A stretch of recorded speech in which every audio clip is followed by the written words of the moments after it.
Hey, good morning, my friends. Hope y'all are doing well.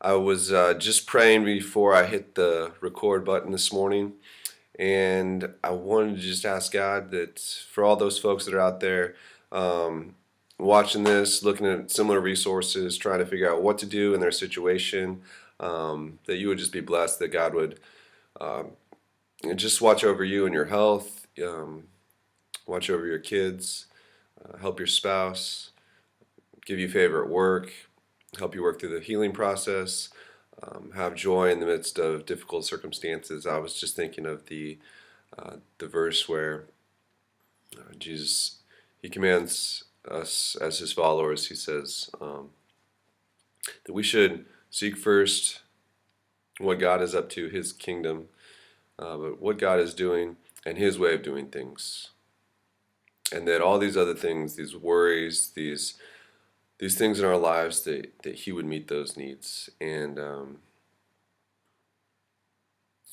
so I just hope that that is true for you, and not just true, but that you would even be able to see that these are the things that God's doing for you in the midst of your circumstances, as you move through these things, as He walks with you through your present trial, and He is right with you every step of the way.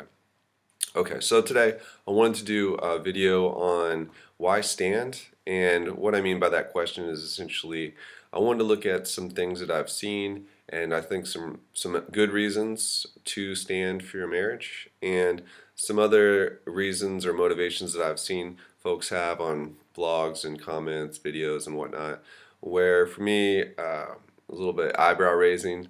I saw some level of concern, and obviously, it takes a lot of time to kind of work through our motives. So I wanted to try to address those.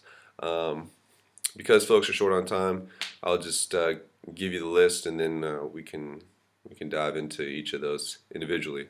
So reasons that you'd want to stand. One, because you feel that God is leading you to do that. That's what you feel like He's spoken to you, and God speaks to people in all kinds of different ways.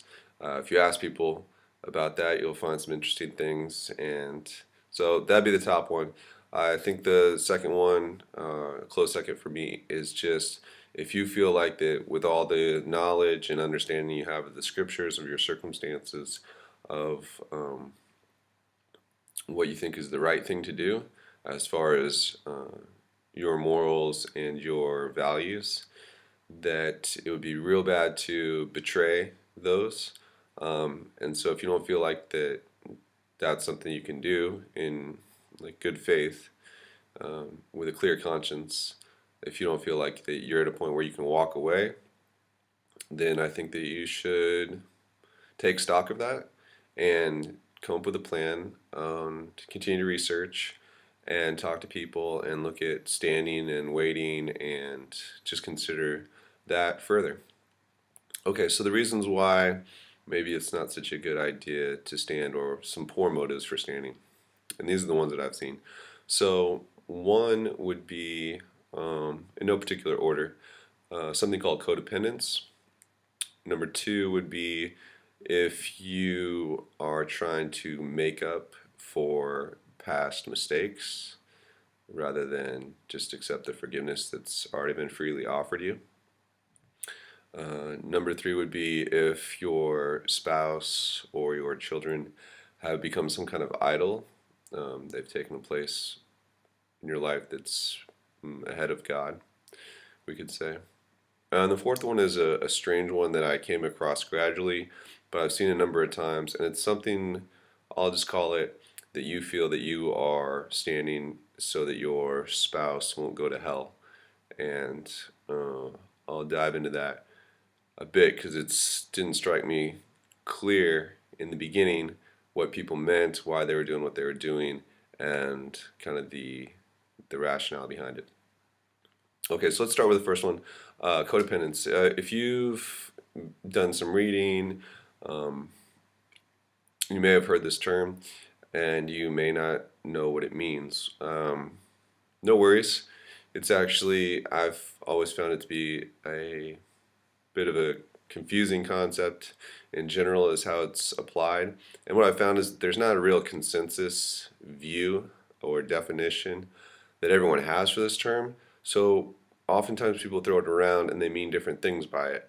And so no one really clarifies what they mean when they use it. And so, yeah, it becomes very confusing to know what people mean, what they're saying, what they're referring to, how it works. So I'll give my best shot at what I've kind of come to understand it to be. Um, I went through a book, and there's a workbook with it as well called Codependence No More. Um, but without a lot of detail, it's essentially, I'll just try my best to explain it and you'll see why it would be concerning. So the codependence theory came, I think it was developed 1960s, maybe early 1960s, by counselors who were trying to understand the effects of alcoholism in families or partner relationships. So basically, what it started out referring to is if you had, say, one person who had an addiction to alcohol, was an alcoholic, what detrimental effects did that have on the mental health or emotional stability of, say, their spouse or their kids? And so, what that basically looked like was if you're married to an alcoholic, you have to do all these kind of behaviors that you wouldn't otherwise do. You would have to believe things you wouldn't otherwise believe in order to kind of keep the ball rolling, to keep your spouse from, blowing all the money or being exposed or getting fired or landing in jail or, just being an embarrassment, endangering your kids. And I'm not saying that everyone that has an alcoholic problem, a problem with alcohol is all of those things, but certainly that's a possibility, and it kind of comes with the territory. So that's how codependency got started. It was a term to try to describe the dependency that the sober person had on the addiction itself. That's how I understand it. You could also say that all the addiction that the alcoholic had in their life basically like roped in their spouse into all kinds of, like I said, manipulation, minimizing, lying, covering up, hiding money, learning to live in situations where there wasn't honesty and openness and transparency, which just kind of was a downward spiral.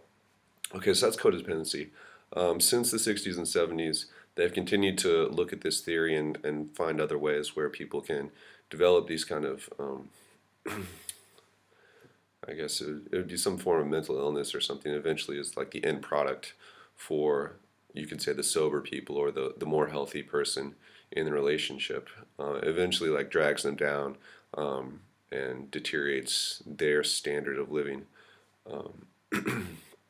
as a result. So people have looked at other ways that this can occur, and so in one sense, it would be very helpful for you to know and investigate and look into if you have some kind of like bond or addiction or some kind of connection to your spouse and their mess, their craziness, their I don't want to call people crazy. That's I don't really like that term, but I think you know what I mean. People that they're connected to this whole emotional, mental mess that they've kind of gotten themselves into as a consequence to trying to survive a relationship with someone who they love, but who has kind of some personal things that need to be dealt with. Why this is a concern is basically it's going to be really hard to build a healthy, stable foundation or a future marriage with these things going on. So that's codependency, I'll say, my take in summary. And you should look into it more if you think anything, if any of that kind of strikes a bell with you. Number two, I think I said was just idolatry. So for a lot of folks, the person that we love, the people we love, they, in some senses, they have aspects that we really we like that that maybe God doesn't have in our lives. It's a lot more difficult to sit down and share a cup of coffee with God. Of course, you have the sexual aspects of the relationship that you can have with your spouse. Um, Sometimes, um, you know, to see the smile, to kind of have the back and forth, to relate. It's amazing to have a spouse, um, but it can be that is a bigger deal to you than um, than God is in your life. I remember reading a quote, and it said something like, "What you." Let me make sure I get this right. It says, "What you idolize, eventually you will come to demonize." So what this quote was saying, this person was saying, was that if you put your spouse on such a high pedestal, where they need to fulfill all these like insecurities or validate you, or be the main contributor to the love that you have in your life, if they're the main goal that you're striving after, if all their values and judgments are the ones by which you primarily judge yourself by, it's going to be a big problem for you.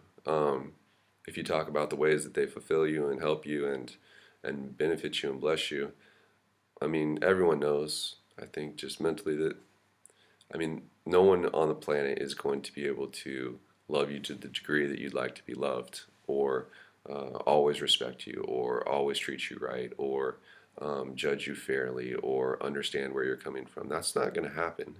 Um, Also, they have like a distorted, every person has a distorted sense of values and justice and right and wrong. So, if you're going to take on your spouse's judgments and values as absolute, that's going to be really tough for you too, because you're always going to be trying to please them. You can see the difference if you're living for God and you're trying to be the best person that you can be, seek first His kingdom, like I said, and do things His way, then that'll give you a compass that will kind of steady you even when either your spouse is reacting poorly to your bad actions or is just acting poorly, and you're kind of uh, having to pay the price for that. Either way, um, without that stability of having God in the center of your life, it's not going to work well. So, okay, so codependency we talked about, idolatry we talked about. Um, I'm going to say, because this one's pretty quick, just if you felt like you were standing in order to make up for the ways that you blew it in the past or whatever. I bring this up because if most people that stand are typically the people that were abandoned or left, and almost always what happens with people who are left is they feel like, well, it's natural. You feel like unwanted and unloved and not good enough. But then usually what happens is you also get a lot of that verbally thrown on you as well, because the other person feels bad about walking out of the relationship or not owning their own stuff or whatever. And so they usually load you up with a lot of guilt in order to kind of justify their leaving. So, I mean, you kind of get a double shot of you're not good, you're not worthy, you're not lovable, you're just, you're just not worth it. And so that can, maybe lead you to a sense where you're trying to make up for it. You're trying to, um, if you did blow it in the ways you blew it before, you can't just go to God and take the forgiveness that He offers, but you're trying to add something better onto that. This is why I go back to the previous point was it's going to be a big mess if always the validation and the truth is coming from the your spouse rather than from God. So that's kind of the third one, would be the idolatry piece. And the fourth one is a bit weird, but I've come across it a number of times in blogs and things that people post, comments and whatnot. I didn't quite get it at first. It took me a while to kind of put together all the pieces of what they were actually saying and the logic that they had behind um, essentially they're standing because they don't want their spouse to go to hell. And that may sound weird. It's not. it's not illogical, but I don't think it's the more I thought about it, a good and right motivation. I think that it's something that should be looked at again, revisited again, and see just further inspected. So it goes something like this. A person that has this perspective, they would start, and step one for them would be they could open the scriptures and they could say that they know that God would say that any person who is an adulterer would not inherit the kingdom of heaven. And so that means they would not reside with God forever, that they would be rejected by Him and suffer condemnation for eternity. Okay, so it's not difficult to open up and find that concept in the scriptures. So then step two for these folks is it's a good one. They say, well, I love this person in my life, I love my spouse, and I don't want that to happen to them. I know that they've maybe been, deceived, like people were in the scriptures by the enemy, drawn off by their own sinful desires and whatnot. But they say, I don't want this awful thing to happen to my spouse. So I gotta try to help them. And then what they say is, let's take the easiest example, the most like clear-cut, straightforward, biblical example that we can for biblical divorce, and where this person, the innocent party, we'll call them, would have the freedom to move on and start a new relationship. And that would just be simply two people are married, one partner has an affair with someone outside of the marriage, then decides to marry that third person, that other person, and live with them and carry on as if they were, rightfully married to them. Okay, so going back to the innocent party, they have their freedom to leave, to walk away, like I said. But their rationale goes something like this. If they exercise that freedom, admit that they have a biblical divorce, walk away and marry someone new, then they're thinking that they're probably, they wouldn't do that with the intentions of then getting re-divorced to marry their first spouse should they come back around. So then they think, well, something like this: if I get married a second time, then in all likelihood their original spouse would continue to live in an adulterous second marriage, or if that one doesn't work out, move into another adulterous marriage. Um, and they think, well, that's not going to be good for them. And so the only really way out of their situation is one of two ways. Either one, repent from the adultery uh, and choose a life of celibacy and singleness, or do what God says and return to their first spouse and try to work things out if they could. This leaves the innocent party in a real pickle because they're thinking, well, the only way, they're thinking the only way for my partner, who probably is interested in having a sex life and is going to want to have that in their life, the only way for them to have a godly sex life would be to return to their biblical original spouse, husband or wife. And so they think, if they move on, then that door is closed, and there's really no godly options that they see that their beloved is actually going to take. That they don't think that this person would choose a life of celibacy, and if the door is closed to going back to the original marriage, and that's it. Then they're just going to go on through like habitual second, third marriages or whatever, all of which are in violation of basically God's plan. That's how they look at it. So I hope that was basically easy enough to follow. Like I said, I can see how people could get to this spot, could kind of think through these things. There's no doubt that, divorce is violence. We know that from the scriptures. And, I wasn't a victim of adultery and there was no affair in my situation. So I can't, but I've watched people talk about the effect that it's had on them, and obviously it's brutal. And so they know that it's a big deal. They've felt the weight of the sin as a victim of it, and so I think it's not that hard for them to see that it is a very serious lifestyle and that it will fall under judgment. So they don't want that to happen. So they try to help. Long story short, I just feel like, look, it's it's simply just too much responsibility that you're taking for someone else's eternal future. Um, I think if you go back, you have two scenarios: either this person who's had the affair and gotten married in an adulterous marriage, either they never claimed to be a Christian, which um, in that sense, there's way bigger fish to fry, so to speak, in their life than fixing their marriage. They have a whole sin thing that they're just doing and turning their back on God in every area of their life, not just in their marriage um, kind of section.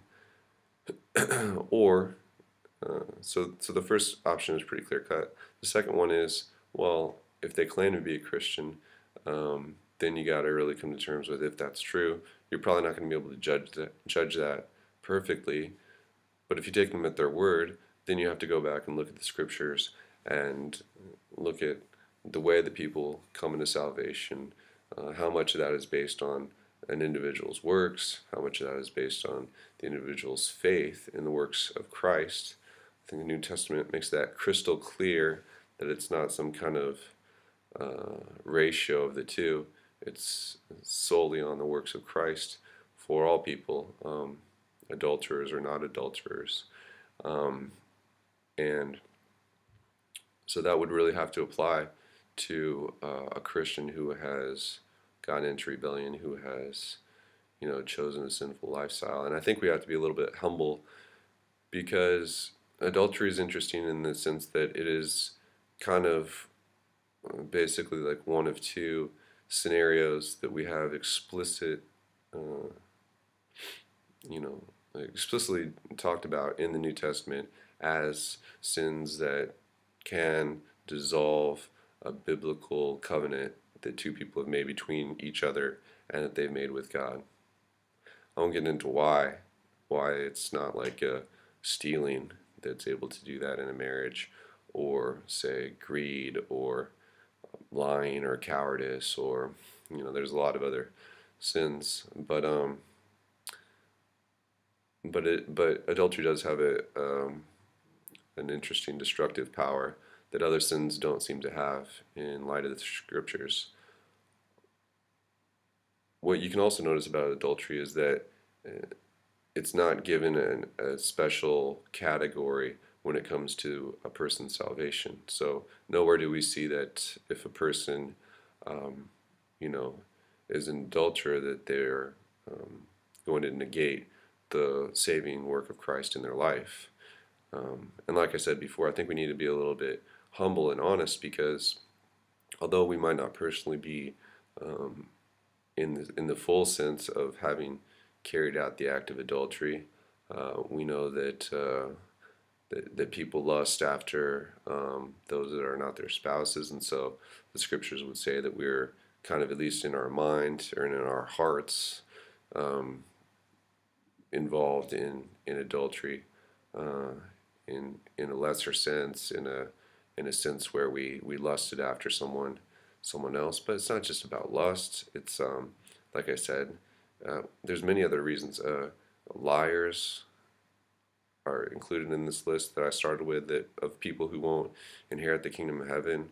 People that are given over to drunkenness, or we could even say like other drugs, or I would put those all in the same category of kind of like substances that we turn to in place of God for help in our lives. Um, Greed, jealousy, envy of others, covetousness. Um, um, and I didn't read this scripture before, but I also know that cowardice is in there in one sense, which most people wouldn't even think is necessarily sinful um, all this time. So It's not like any of us have this perfect track record um, outside of the sexual area. I mean, all people uh, struggle in all these areas to some degree. And so, if we were going to say that the person who's caught in adultery is especially bad and especially sinful and, um, you know, unable to undo the work of God in their life, um, you'd have to go all the way with that to its logical end, and look at all the people that live by greed, struggle with envy, all the things that I just mentioned. And I think that that would be a big eye opener, and you would see that, honestly, um, all of us are people that fall short and are in need of the grace of God. So, um, long story short, I think that if you're feeling like you're forced to stand for your marriage so that your spouse won't go to hell for their adultery, uh, reconsider that, rethink it, and that's all I have for you guys today. Thanks so much um, for standing for your marriage. Um, I love this verse about living for honor, glory, and immortality. This is, I think, what you're doing exactly. You're setting a standard. You're, you know, you're trying your best to live God's way in difficult times. So thank you for doing that. Thank you for the witness that is to your kids, your family members, people at your church, your unsaved friends. Especially, I think your unsaved friends, because, well, I think people are really looking for um, folks that take Christ and his claims seriously in the Christian West. So thanks so much. Hope you all are doing well. We will talk to you next time. Bye.